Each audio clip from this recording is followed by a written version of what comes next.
प्रकृति में अच्छाई और बुराई दोनों ही होते हैं, लेकिन जब हम अपनी बुराइयों पर विजय प्राप्त कर लेते हैं तो हमारा हृदय निष्कपट हो जाता है।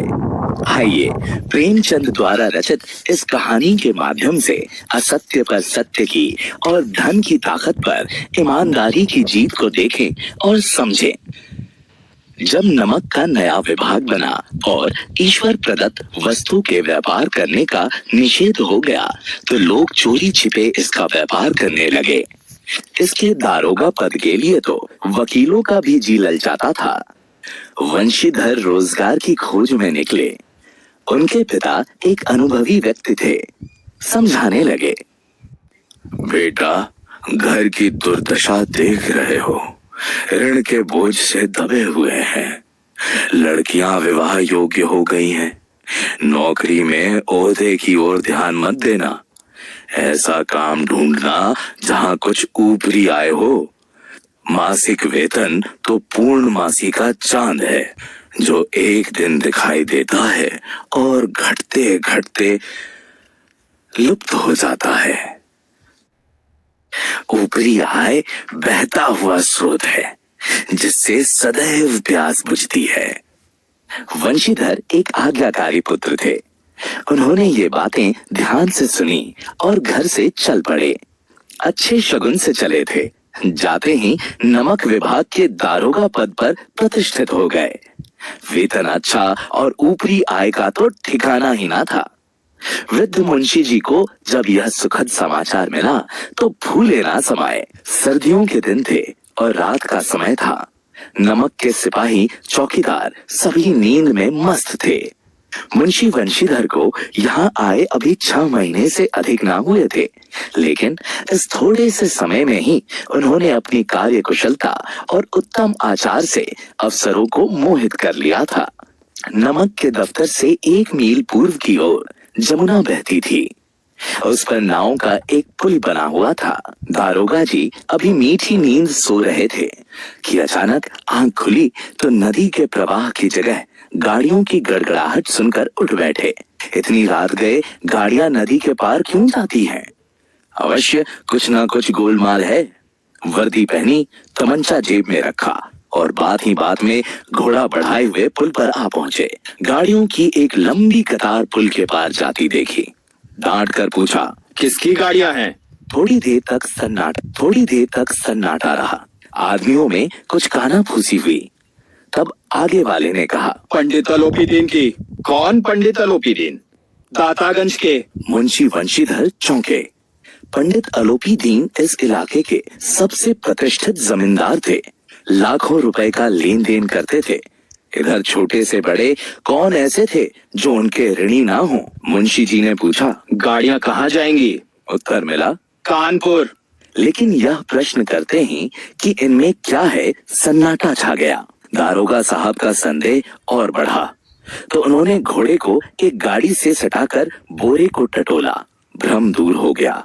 ये नमक के ढेले थे। पंडित अलोपीदीन अपने सजीले रथ पर सवार चले आ रहे थे। अचानक कई गाड़ीवानों ने घबराते हुए आकर कहा, महाराज, गाड़ियां रोकी हैं और घाट पर खड़े आपको बुलाते हैं। पंडित अलोपीदीन का लक्ष्मी पर अखंड विश्वास था। न्याय और नीति सब लक्ष्मी के ही खिलौने हैं। इन्हें वे जैसा चाहती हैं नचाती हैं। लेटे लेटे गर्व से बोले, चलो हम आते हैं।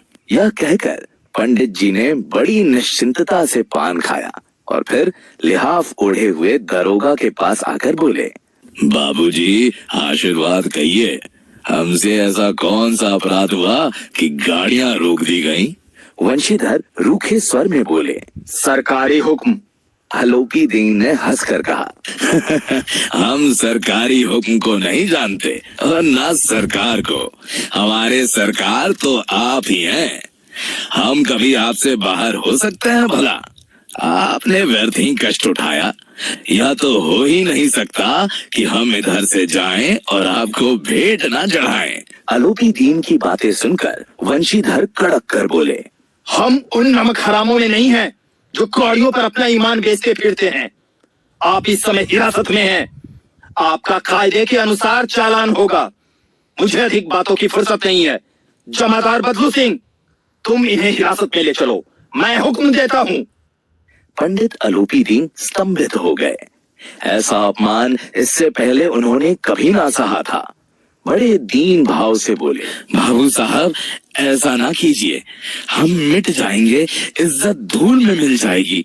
हमारा अपमान करने से आपके हाथ क्या आएगा? वंशीधर ने कठोर स्वर में कहा, हम ऐसी बातें सुनना नहीं चाहते।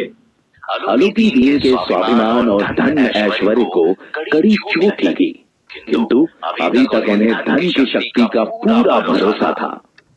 अपने मुनीम से बोले, लाला जी 1000 के नोट बाबू साहब को भेंट करो। वंशीधर ने गर्म होकर कहा, 1000 नहीं, 1 लाख भी मुझे सच्चे मार्ग से नहीं हटा सकते।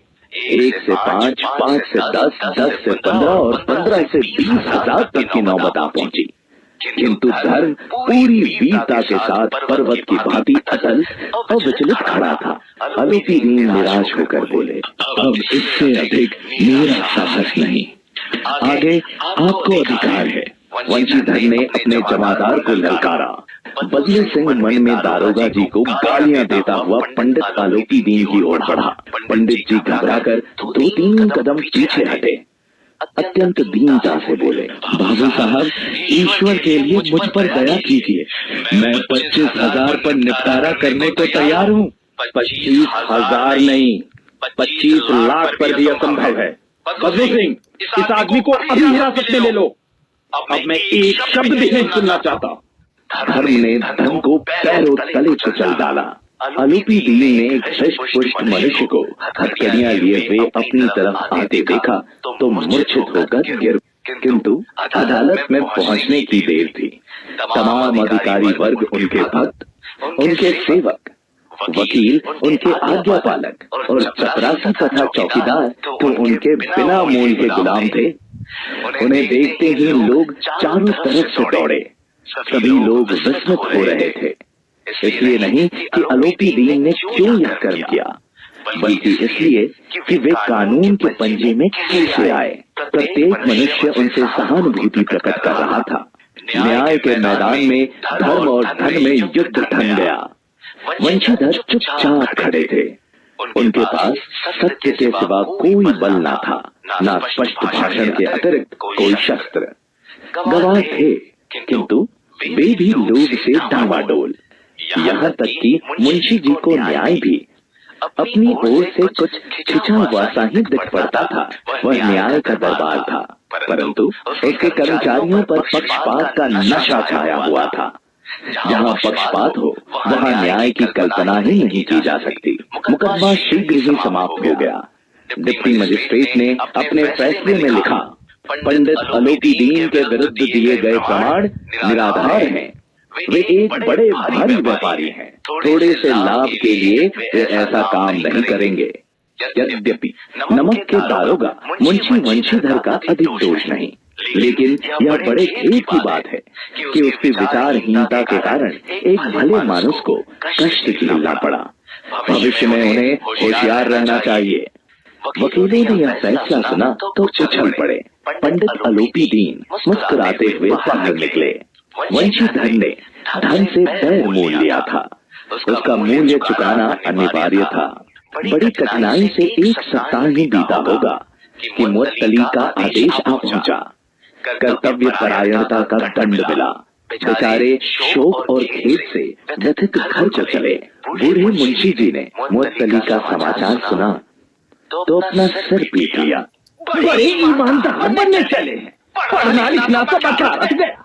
जी चाहता है कि तुम्हारा और अपना सिर खोल लूं। बोले। वृद्धा माता को भी दुख हुआ।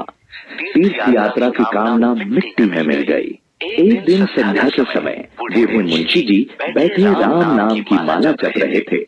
इसी समय उनके द्वार पर सजा हुआ रथ आकर रुका। कई नौकर कंधों पर लाठियां रखे साथ थे। मुंशी जी अगवानी को दौड़े। देखा तो पंडित अलूपी दीन है। झुककर दंडवत किया। हमारा भाग्य उदय हुआ, जो आपके चरण इस द्वार पर है। आपको कौन सा मुंह दिखावे, क्या करे? लड़का अभागा कपूत है, ईश्वर ये संतान चाहे रखे पर ऐसी संतान ना दे। आलोपी दीन ने कहा, नहीं भाई साहब, ऐसा ना कहिए। मुंशी जी ने चकित होकर कहा, ऐसे संतान को और क्या कहूँ। पंडित आलोपी दीन ने वंशीधर से कहा, दारोगा जी, इसे खुशामद ना समझिए। उस रात को आपने अपने अधिकार बल से मुझे अपनी हिरासत में लिया था, किंतु आज मैं स्वेच्छा से आपकी हिरासत में आया हूँ। मैंने हजारों रईस अमीर देखे, हजारों उच्च पदाधिकारियों से काम पड़ा, किंतु मुझे परास्त किया तो आपने। मैंने सबको अपना और अपने धन का गुलाम बनाकर छोड़ दिया। मुझे आज्ञा दीजिए कि आपसे कुछ विनय कर सकूं।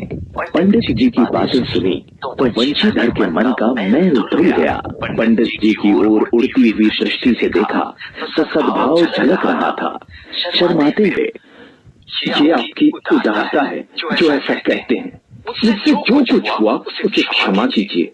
मैं धर्म की पेड़ी में जकड़ा हुआ था। आपकी जो आज्ञा होगी वो मेरे सिर माथे पर। आलोपी दीन ने विनीत भाव से कहा, नदी तट पर आपने मेरी प्रार्थना नहीं स्वीकार की थी, किंतु आज स्वीकार करनी पड़ेगी। वंशीधर बोले, मैं किस योग्य हूँ, किंतु जो कुछ सेवा मुझसे हो सकती है उसमें त्रुटि न। आलोपी दीन ने एक स्टाम्प लगा हुआ पत्र निकाला और उसे वंशीधर के सामने रख कर बोले, इस पद को स्वीकार कीजिए और अपने हस्ताक्षर कर दीजिए।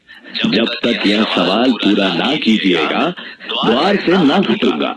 मुंशी वंशीधर ने उस कागज को पढ़ा तो आंखों में आंसू भर आए। पंडित आलोपी दीन ने उनको अपनी सारी जायदाद का स्थायी मैनेजर नियुक्त किया था। 6000 वार्षिक वेतन के अतिरिक्त रोजाना खर्च अलग, सवारी के लिए घोड़ा, रहने को बंगला, नौकर चाकर मुफ्त। वंशीधर कंप स्वर में बोले, पंडित जी, मुझमें इतनी सामर्थ्य नहीं है कि आपकी उदारता की प्रशंसा कर सकूं, किंतु ऐसे उच्च पद के मैं योग्य नहीं हूँ। आलोपी दीन हंसकर बोले, मुझे इस समय एक अयोग्य व्यक्ति की ही जरूरत है।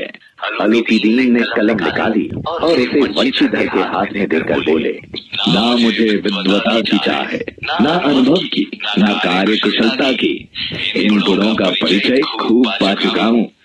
अब सौभाग्य ने मुझे वह मोती दे दिया है जिसके सामने योग्यता और विद्वता की चमक फीकी पड़ जाती है। यह कलम लीजिए और हस्ताक्षर कर दीजिए।